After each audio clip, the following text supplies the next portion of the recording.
is that in our personal lives and our business lives, to understand the basics of an economic cycle and how it works. And I started doing this back a number of years ago, and I wrote the book called Boost Your Business in Any Economy. Because I felt that most people, including me, didn't understand much about the economy. And so the bit of work that I put into it, I was able to come up to determine a couple of things in reference to the economy in a way that maybe just almost any individual should be able to understand. And that is very simple. How do you tell the top of an economy? There's only one way, in my opinion, and it's not necessarily the statistics. It's when everybody around you is excessively optimistic about the future and where things are going. Watch out. Okay? Watch out. When everybody's excessively optimistic. And I can tell you that in this part of the country, in Southern Africa, a year and a half, 2 years ago, for a period of years, and all of a sudden we get the World Cup coming in 2010, and the positiveness was there, but almost excessive optimism. Okay? And see, when we get excessively optimistic about where things are going, now this can happen, and by the way, look, you can be down here, the economy can be down here, and your business can be booming. Would you agree? If you're selling generators and there's electricity problems, then you can be booming while other guys are down here. And you also can have an economy that's flying up here, and you can be going out of business. And your economy is down. So households have economies, up and down. If our household is excessively optimistic, look out. Watch out. Okay? If our business is excessively optimistic, watch out. Because we stop looking around. We become confident that we're the main game in town and we don't have to worry. And you know what happens is we stop doing the things that we did that got us there. Okay? Because I'm making more money, I got a cabin out here, I'm going to the golf course, I'm doing the following things, and I forget what made me get there. Okay? And also what happens when a society has excessive optimism, and I can tell you with me, because I go through it, is that when I'm excessively optimistic, I love to spend money. Who would agree? Do I look like a guy that spends money? Absolutely. Okay, would you put me in charge of your money? No. Definitely not. Okay? Now, what happens though, when we're up here and we're excessively optimistic, we don't just spend the money we're making. We start spending the money we think we're going to make. And that's called credit. And then we start running up the credit cards. Okay?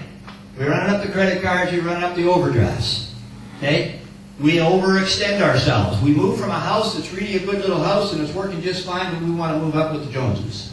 Okay? And we get another house. And we got a car that's working just fine, but we think a new shiny one would be even better. Then we take and we move up. And we keep moving up and up and up and up. And this is what happens. And it comes a point where the society, from a society point of view, is we actually literally become overbought, especially when we're excessively optimistic. I have a question here for the women here, and I want you to be honest with me. We just want to see if you're overbought. How many women have more shoes in your closet than you really need? That's called overbought. Okay? Now, the thing is that when we all of a sudden, it means overbought. We've been overspending. We didn't have to spend that much, okay? Now, what happens is we roll towards that top of the economy, something has to slow us down. Otherwise, we just keep going. And inflation goes out of whack and the whole thing can crumble on us, okay? And so what happens is we need an outside force to stop us. For example, with my wife Beverly, let's say that I'm on a roll and I'm making lots of money and I'm feeling really overly optimistic. And she says to me, Bill, I'd like to go up to Canada for the summer, or at least for a trip during the summer. And the Canadian summer is July and August. And she says she wants to go. And I know I'm tied up, I'm busy, I can't go. So I tell her, I said, no problem. If you want to go, honey, we're rolling. And I'm making lots of money, it's not a problem. You go ahead. She says, 3 weeks? And I said, honey, if you're going that far, why don't you stay for 2 months? And I'm not just trying to get rid of her either. Don't do that. Okay?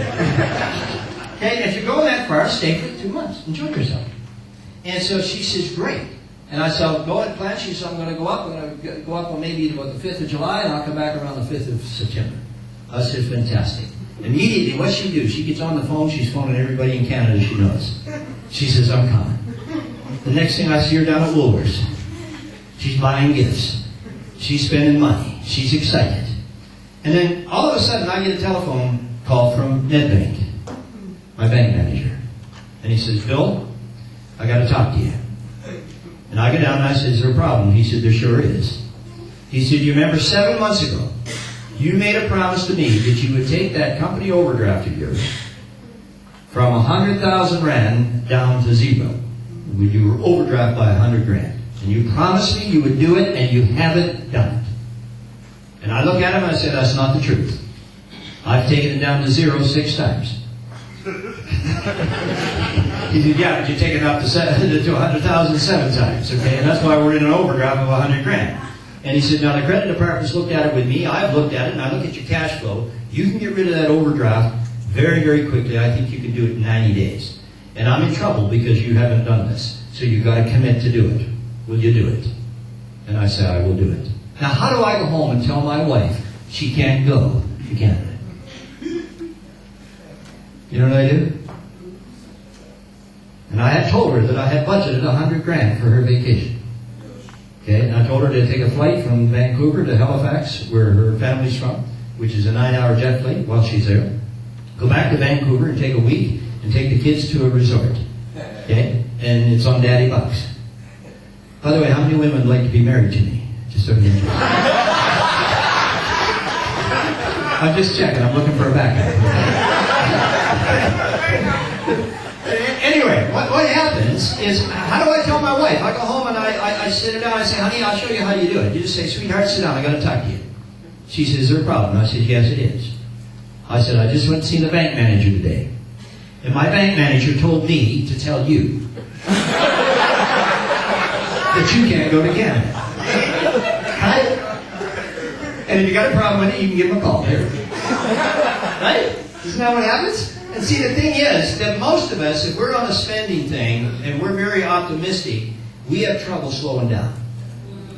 See, because if I made a promise to my kids that they're going to get this and they're going to go educated here and this is going to happen, that's going to happen, and then all of a sudden things tighten up, it's pretty difficult to back off, isn't it? Right? And usually